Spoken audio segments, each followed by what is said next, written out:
Like my dorm room, and like the walls are so thin. I'm pretty sure everyone can hear me, so I have to tell myself I don't care. Hey guys, it's Neha, and today I'm here to give you guys an ultimate heat damage repair guide. As somebody who's straightened and even permed their hair for years, I'm here to tell you guys that it is very possible to repair your curls. So today I'm here to teach you guys how to start, because I feel like this is the most hardest and disencouraging part of starting your curly hair journey, just not knowing.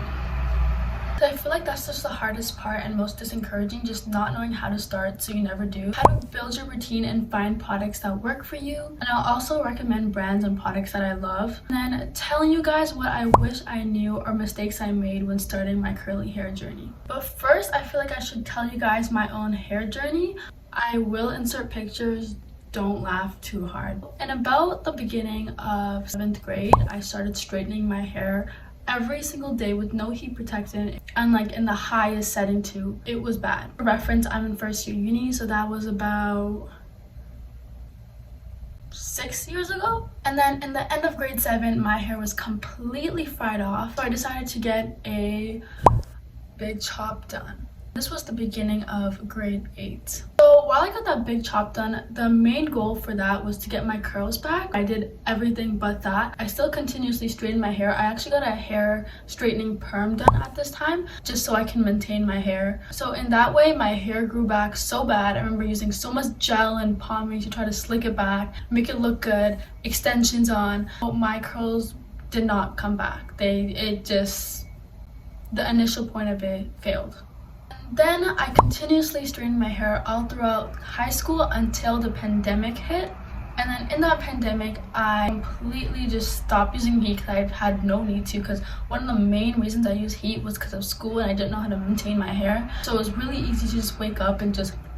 During the pandemic, I did my own research, I got my curls back, and now I'm here 2.5 years later showing you guys how I did it. Okay, starting off is how to start your curly hair journey. The very first thing I know everyone tells you to do, but it's so important, is to eliminate heat. It might be very hard to go from heat every day to no heat. So what I did personally was I reduced the amount of time that I use heat until I got to very little to none. Instead of doing it every day, make it like every other day, and then turn it into twice a month, once a month, in small intervals. Even if you just stop straightening your hair on weekends, it's so much better than doing it every day. But I know winter breaks are coming very soon, so this is a perfect time to start. Biggest mistake that I made was not using a heat protectant. If you are gonna straighten your hair, which you probably are realistically, because I did, even if you have that motive to keep your hair healthy, you're still gonna find times where you just want to straighten your hair, and that's okay. That's perfectly normal because it's a big change. Just make sure you're using heat protectant. I like to use argan oil because it's a natural heat protectant. At least my hair gets a little bit healthier by not using extra chemicals that are added in heat protectant. The second way to start is to start making small changes, not only in the straightening process, but in your everyday process. Because if you just jump from one thing to another, it can be very overwhelming. And as I said, very, what was the word? Disencouraging.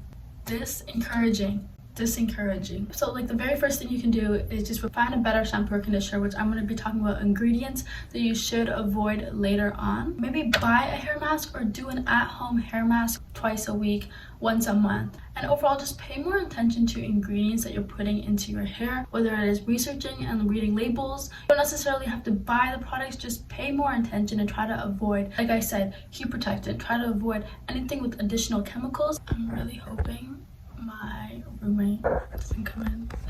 And once again, this is a mistake that I made. Just because it's labeled curly hair does not mean it's good for curly hair. Number 3 is watch videos, research, get excited about this new journey, because if you look at it as taking care of your curls as a chore and not a journey, then you're gonna be also disencouraged. You're gonna be lazy, you wouldn't want to wake up in the morning and do your hair, and then you're gonna opt to straighten it instead, and it's just gonna become a repetitive cycle.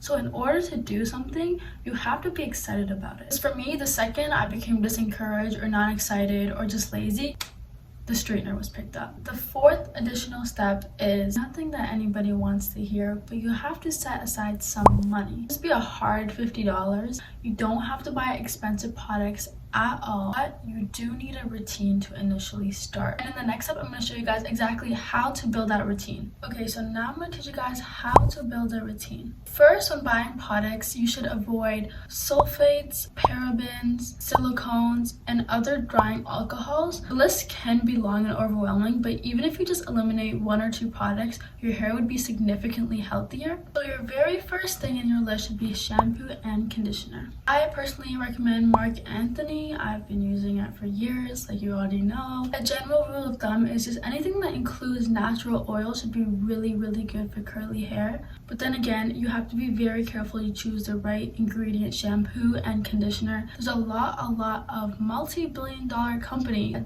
don't cater for curly hair. And then my last tip is right after shampoo, you want to leave in your conditioner for 3 to 4 minutes, longer the better. I would say don't exceed 10 minutes because you're not trying to soften the hair cuticle. Second product is a hair mask. This can be an at-home hair mask, or you can be bought. Here's a list of some hair masks that I really like, and then you can always go on Google and search up homemade hair masks. Rice water, if you search that up, is a really good one. I also have a tutorial on how to make rice water and use it on my TikTok. So for a hair mask, you're gonna want to use it after shampoo, before conditioner, and leave it on for whatever amount the instructions say. Typically it's 5 to 10 minutes. Okay, the third thing that you're gonna buy is a leave-in conditioner. This is the most important thing. If anything, I would say buy this first. The best thing that I can think of recommending to you guys is Shea Moisture. Just use this chart, screenshot it if needed, find your hair type, and then go buy the products, because those are the best products and the best ingredients made for your hair type. For me, I love the Jamaican Black Castor Oil by Shea Moisture. If you know me, you know this saved my curls. And then here are some leave-in conditioners and brands that really help me and that I recommend for you guys. And then one tip that I wish I knew as well that I can tell you guys is, just because you like a product from a brand, it doesn't mean you like the brand. Look for ingredients that you liked in the product and continue to buy products with the same ingredients, because it doesn't necessarily mean the brand was good. It just means the ingredients were. For example, the Shea Moisture Black Castor Oil Leave-In Conditioner. I use multiple products from that line, and the brand, like the curl smoothie, I never liked it. And I realized it wasn't necessarily the brand, but my hair really liked black castor oil. So look for ingredients your hair likes and stick to it. Okay, the fourth product is gel. This one can be very tricky, make or break your curls, to be honest. When you're starting off your curls, I would say if you are going to use gel because you like that hold, use low to medium hold gel. Or even if your hair is still weighing down and you want to hold, opt to mousse. Try to find a gel that has moisturizing factors. This one brand I absolutely love for gels and have the perfect amount of light hold and moisturizing factors so it doesn't feel hard or sticky is Aunt Jackie's. They also have so many different ingredients, so if your hair likes coconut oil, get the coconut oil one. I personally love that one. And then with the gel, you want to finger coil your hair. What this is going to do, it's going to train your curls. But basically, you're just going to take your curls and just twist it and then let go. And this is just gonna train your hair to go back into their natural curl pattern. It's not a one-time thing. This is gonna take weeks and even months to see results, but I promise you it does work and it has helped me a lot. The fifth step is a diffuser. You absolutely don't need a diffuser. You can air dry your hair, but it is a very good investment. Maybe not when you start your curly hair journey, but definitely when you get the hang of it and want to transform your curls and you're ready to take that next step. They totally don't have to be expensive at all. I think my first diffuser was like an $8 clearance diffuser at Marshall's. But it definitely does take some techniques. I have a TikTok video on a tutorial, and then you can also find a bunch of them on YouTube and TikTok as well. Okay, so the last step is hair oils. I cannot stress how important these are getting your curls back, especially if you struggle with dehydration. any oil, any natural oil. You don't need a fancy one, you don't need an expensive one. Just after you put your gel in and scrunch out your hair, just put some argan oil. That will give you the shiny look that you desire.